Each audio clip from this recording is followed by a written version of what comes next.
আজিৰ পৰা 155 বছৰ আগতে 1869 চনত গুজৰাটৰ পোৰবন্দৰত গান্ধীজীয়ে জন্মগ্ৰহণ কৰিছিল। গান্ধী জয়ন্তী উপলক্ষে গান্ধীজীৰ প্ৰতি শ্ৰদ্ধাঞ্জলি হিচাপে আজিৰ এই কথন অনুষ্ঠানটি আগবঢ়োৱা হৈছে।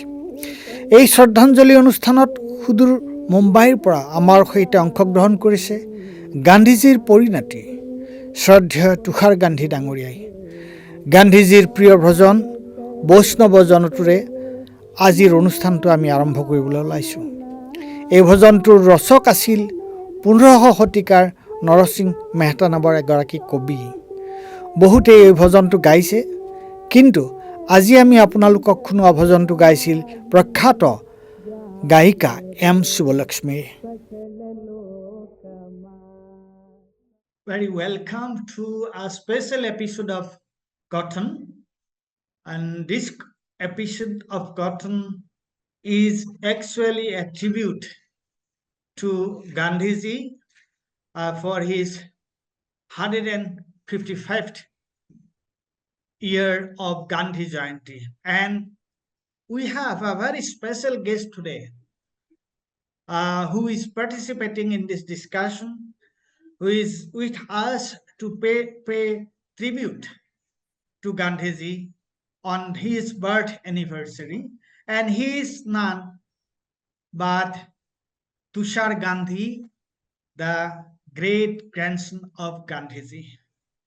Tusharji, I welcome you to this show.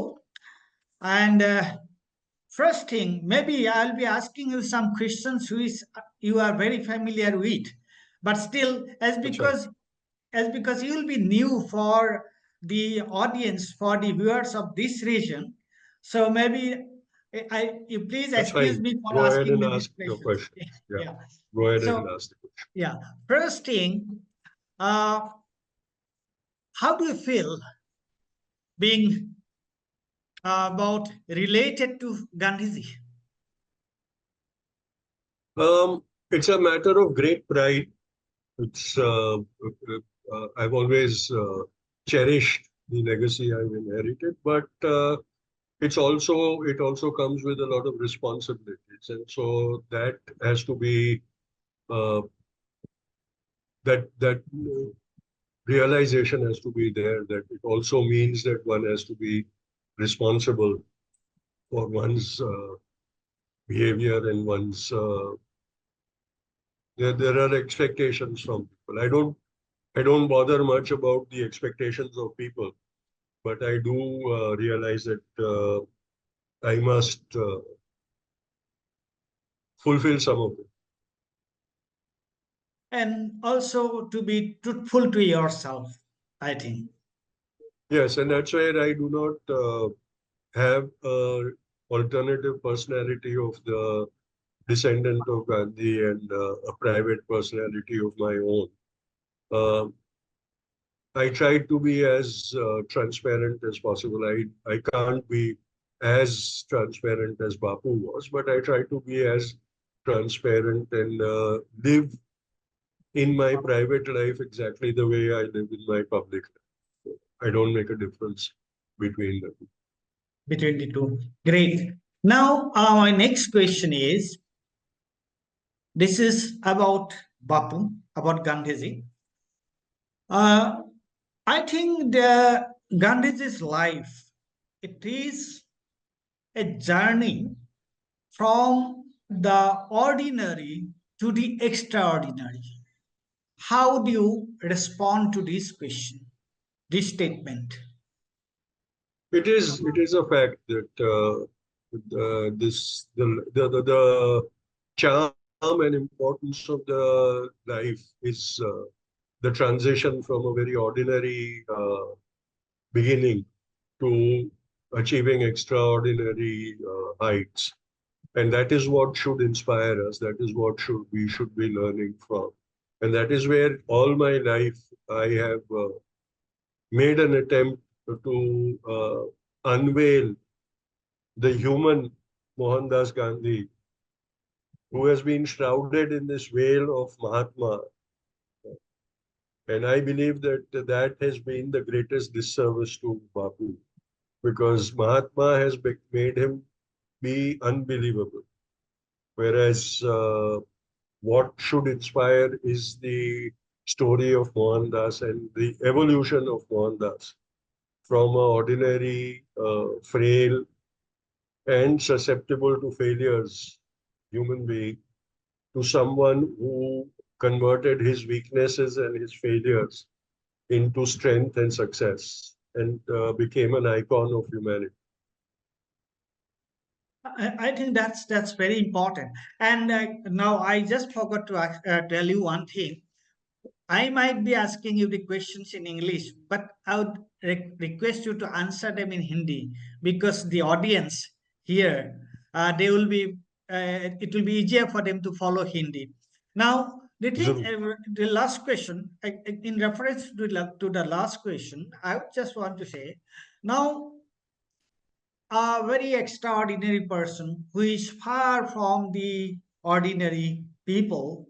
So then there is always a comparison. That okay, he's a very extraordinary person, so we cannot emulate him. That his life is different, my life is different. But when we see Gandhi's life from a very ordinary human being, from a very ordinary student, not even very talented student, but the way he has grown from this ordinary, from a very ordinary student to an extraordinary human being, and in every stage, in every phase of his life, didn't he face numerous hurdles and obstacles, and you see, fight even with oneself. How do you say that? What do you, how do you react to that? नहीं, वही तो बात है कि हमने उसको उदाहरण बनाना चाहिए, उसको प्रेरणा बनाना चाहिए कि एक सामान्य मोहनदास जो अपनी पूर्वी जीवन में अपने शुरुआती सालों में जिसको बहुत कष्ट करना पड़ा अपने आप को साबित करने के लिए, अपने मकामों को हासिल करने के लिए, उसने सारे जो अपने साथ घटी दुर्घटनाएं हैं, जो उनकी कमजोरियां थी, जो उनकी गलतियां थी, उनको सुधारते सुधारते एक ऐसे मकान तक पहुंच गए जहां दुनिया ने उनको एक महान आत्मा के स्वरूप में बिरादा और पहचाना। और ये जो सफर है, ये जो एक उनका डेवलपमेंट है, उसको हमने उससे प्रेरणा लेना बहुत जरूरी है। ये सफर समझना हमने बहुत जरूरी है। तो हमने हमेशा यही कोशिश करनी चाहिए कि महात्मा के बनिस्बत मोहनदास को लोगों तक पहुंचाए और लोगों को उसको अपना आदर्श बनाने की प्रेरणा दे।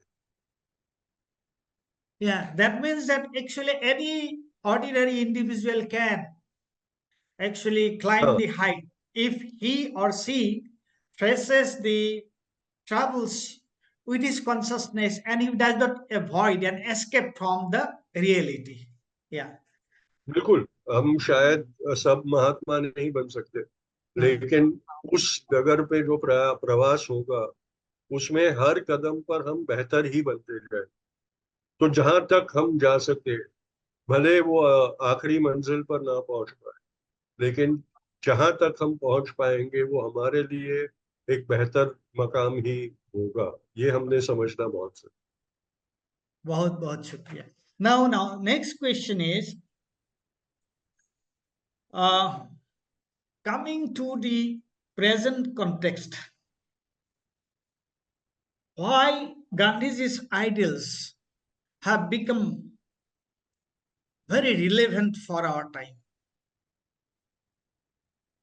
आज हम देख रहे हैं कि हमारे देश में और पूरी मानवता में हमें हमने ही जिस जीवन शैली को चुना है, उसके कारण हमारे भविष्य के ऊपर प्रश्न चिन्ह लग गए हैं। जिस तरह से हम अपने ही विनाश के कारण बन रहे हैं। अगर हम पर्यावरण के नाश का को देखें और पर्यावरण के साथ जो हमने खिलवाड़ किया है, उसके कारण जो आज हमारे ऊपर नैसर्गिक चुनौतियां आ रही है, उसको देखें तो हमें मालूम पड़ेगा कि आज के जमाने में बापू ने जो एक अहिंसक जीवन शैली की बात की थी, जिसमें हम किसी और को नुकसान पहुंचाए बगैर, किसी और के अधिकार को छीने बगैर हमारा जीवन जिए, वो कितनी हमारे लिए आज आवश्यक बन गई है, हमारे अस्तित्व को टिका के रखने के लिए कितनी आवश्यक हो गई है, वो समझ में आएगा। हमारे देश की बात करें तो नफरत का फैलाव जिस तरह हमारे समाज में दिख रहा है, और उसका असर जो हमारे देश में, हमारे समाज पे दिखता है, कि हम लोग कितने विघटित हो गए हैं, कितने हमको बांट दिया गया है, हम कितने एक दूसरे के खिलाफ नफरत और शक की नजर से देखते हैं। ये सब जब देखते हैं तो बापू ने जो एकता का संदेश, प्रेम और बंधुभाव का संदेश और न्याय प्रणाली का संदेश हमें दिया था, न्याय व्यवस्था का संदेश जो हमें दिया था, उसकी अहमियत हमें समझ में आती है आज के जमाने में। और इसके वो अनिवार्य होता जा रहा है दिन ब दिन। जो हालात हमारे मुल्क में और हमारे विश्व में हम देख रहे हैं, तो गांधी का जो संदेश है वो अनिवार्य होते हुए हमें दिखाई दे। ठीक है। और ये जो जो आपने actually you have already explained a little bit, but then I want our audience also know it in a little more in detail, that Gandhi, his philosophy their way is actually whatever he wanted to recommend to people. I think the essence of that was in Hinsaras. In Hinsaras. बिल्कुल। So, and that now why he was so opposed to industrialization and the Western model of civilization. देखिए, बापू का जो western model of civilisation के खिलाफ का जो मत था, अभिप्राय था, वो इसलिए था कि जो लोग अपने आप को सिविलाइज्ड कहते थे और ये कहते थे कि ये हमारी जिम्मेदारी है कि हम दुनिया को सिविलाइज करें, वो लोग क्या नजरिया ये था कि हमारे सिवा सारे के सारे जाहिल लोग हैं, सारे के सारे वहशी लोग हैं, और उनको सुधारना और हमारे रास्ते पे लाना ये हमारी जिम्मेदारी है। और वो करने के बहाने के तय उन्होंने अपना साम्राज्यवाद पूरे जग पे मानवता को उसका बलि बनाया और साम्राज्यवाद को अपना लक्ष्य बना दिया, और इस मुल्क को, इस इंसानियत को गुलाम बना दिया। इसलिए उन्होंने ये कहा। और जो वेस्टर्न सिविलाइजेशन था, उसने कभी भी जो प्राचीन जीवन शैली थी, प्राचीन सभ्यता थी, उसको कभी उसकी उसकी अहमियत को, उसके महत्व को कभी समझा नहीं। और वो सबको उन्होंने एक हैवानियत का जोड़ा पहनाकर उसके खिलाफ, उसको नष्ट करने की जो आचरण किया, उसके खिलाफ बापू ने हमेशा बात किया। बापू ने इंडस्ट्रियलाइजेशन को गलत नहीं कहा था, बापू ने वैसे इंडस्ट्रियलाइजेशन को गलत कहा था जो इंसानों की कोई मदद रूप होने के बजाय इंसानों को गुलाम बनाने वाला जो इंडस्ट्रियलाइजेशन था, उसके खिलाफ। और उसके जो दुर्गुण थे उसको उजागर उन्होंने किया था, जो आज सारा जग मानने लगा है कि ये जो एक वैश्विक इंडस्ट्रियलाइजेशन हुआ है, उद्योगीकरण हुआ है, और जो एक उपभोक्तावाद को उसमें से जन्म दिया गया है, उसी के चलते आज मानवता के ऊपर जो एक संकट आ गया है, वो उसी का नतीजा है। और ये बात बापू ने हिंद स्वराज में बहुत स्पष्ट तरीके से समझाई। तब ये लग रहा था कि औद्योगिकता के जमाने में ये हमें एक प्राचीन कुंठित विचारधारा में धकेलने की कोशिश कर रहा है, लेकिन आज की परिस्थिति को अगर हम उसको तुलना करें तो पता चलता है कि वो कितना दूरदर्शी था, और आने वाले संकट को उसने कितने जल्दी पहचान दिया था। पर हिंद स्वराज का सबसे बड़ा जो एक ये जो चेतावनी थी, वो मानवता को अपनी नजर अंदरूनी करने के लिए एक चेतावनी दी गई थी, क्योंकि हम अंतर्मुख नहीं हो रहे थे, हम हर चीज में दूसरों को दोषी ठहराने की आदत डाल रहे थे। और पूरा हिंद स्वराज का अगर आप एक वो करे, सारांश निकाले, तो ये बार बार बापू ने कहा कि हमें अंतर्मुख होके देखना होगा कि हमारी जो कमजोरियां हैं, हमारे जो प्रलोभन है, हमारी जो लालची पना हमारे अंदर पनप रहा है, उसका हम पर क्या असर हो रहा है, और उसका हम हमारे साथ साथ समाज पे क्या असर। तो जो उन्होंने कहा था कि जो समाज में आप बदलाव चाहो तो वो खुद में पहले लाओ, वो सबसे महत्वपूर्ण बापू का की एक सीख है कि सबसे पहले अपने आप को सुधारो। अपने आप को सुधारोगे तो धीरे धीरे पूरे समाज के सुधार का को सुधार की दिशा में आप ले जाओगे और समाज सुधार होगा। हम हमेशा ये मानकर चलने लगते हैं कि हम बेहतरीन है और इसलिए हम समाज को सुधार सकते हैं, और उसी में हमारी निष्फलता हो।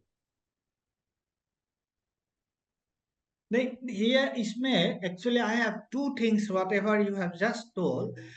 I can infer two things. One is that okay, uh, that when Gandhi was not completely against industrialization, but he was speaking about those things that okay, his one thing was very particular. He was very particular about one thing, that whatever you do, if that does not, the benefit of that does not reach to the last person at the periphery, then that is the that is the actual, that is the measurement, that okay, if we are going to do something and whether that has benefited the last person who is in the periphery. So that is one thing. And another thing what you said is that the introspection, we always say things these days that okay, now I am doing everything fine. There's no problem with me. But the problem is with the other. Now, these two things were what you have already explained. But if in the present context you elaborate it a little bit,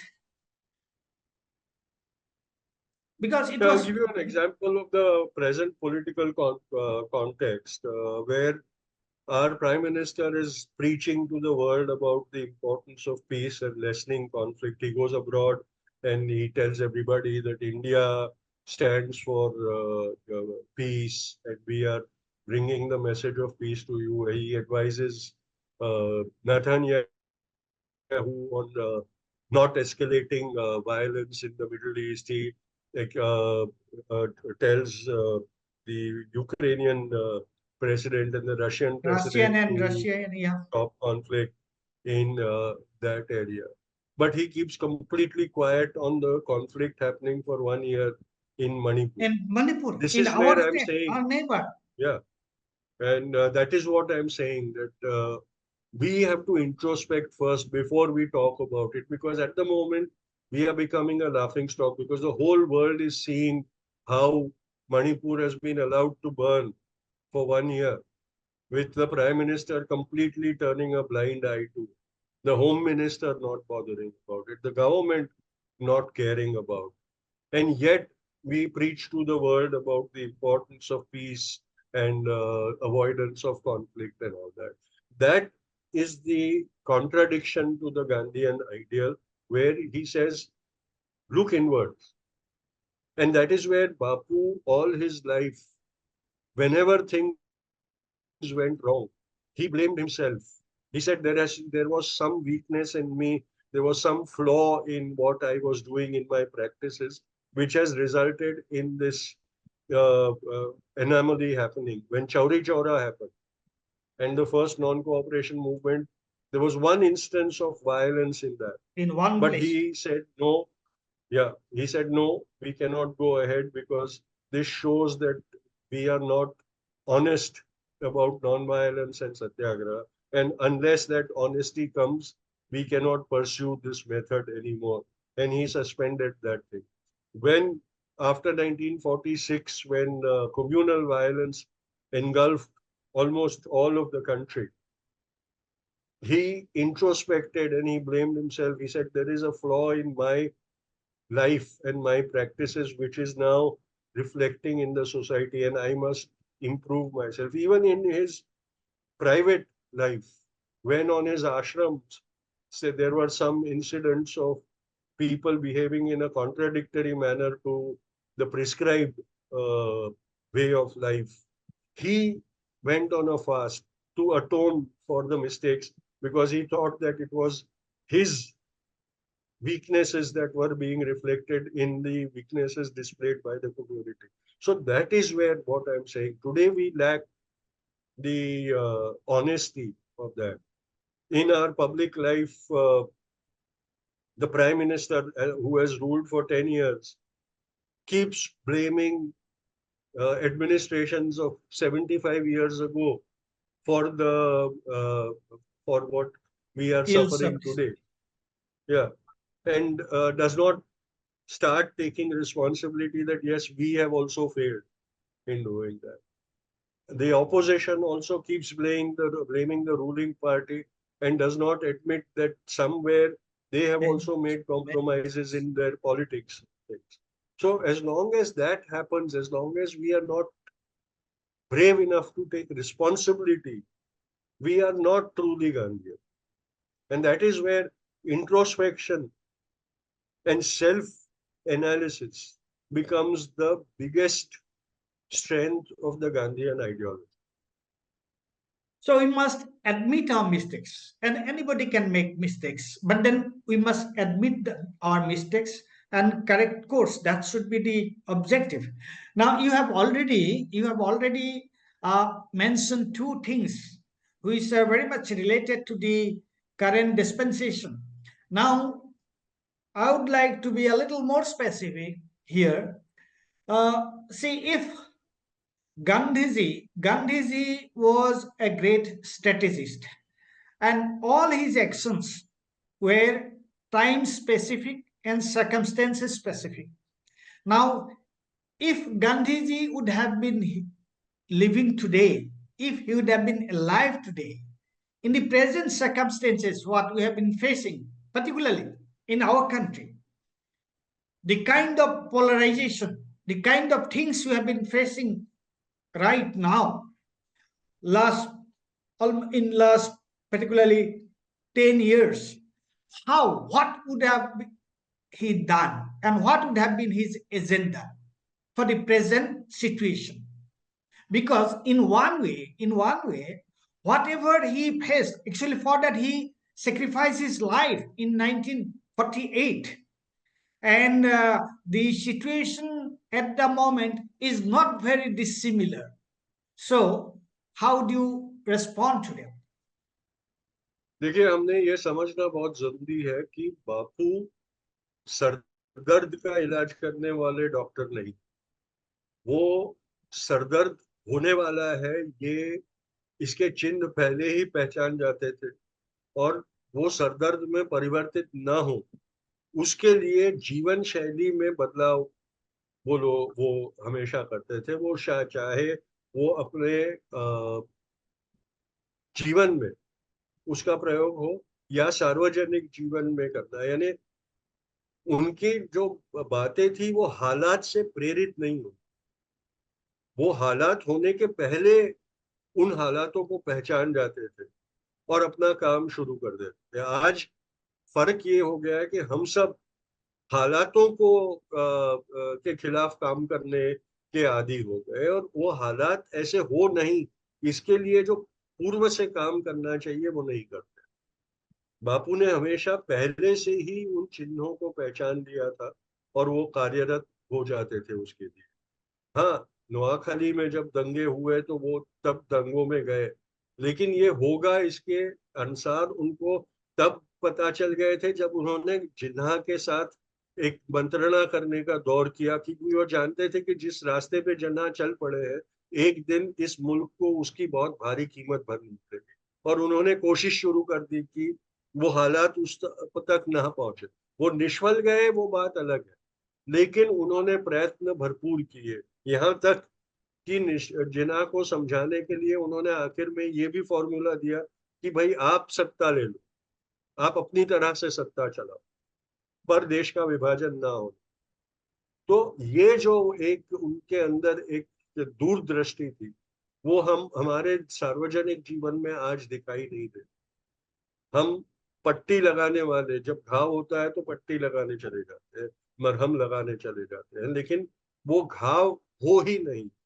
इसके लिए हालातों के साथ काम करने की जो दूरदृष्टि होनी चाहिए वो हमारे में रही नहीं। ये फर्क बापू के वक्त में है और आज के वक्त में, और इसीलिए ध्रुवीकरण करने वाले इतने कामयाब होते हुए हमें दिखाई दे रहे हैं, जिन्होंने लगातार, ये सिर्फ 10 साल का नहीं है, ये पिछले 30 सालों से उनकी साजिश चली आई है।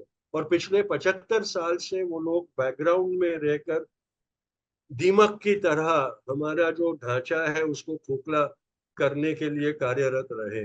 पिछले 10 सालों में उनकी सफलता हमें दिखाई देनी, लेकिन ये ऐसा नहीं है कि पिछले 10 साल में ही उन्होंने सब पाया है। ये लोग ने 75 साल से काम किया है, 30 साल से उन्होंने बहुत ही जोरदार तरीके से इसका अमल किया है, और आज वो उसका नतीजा हम भुगत रहे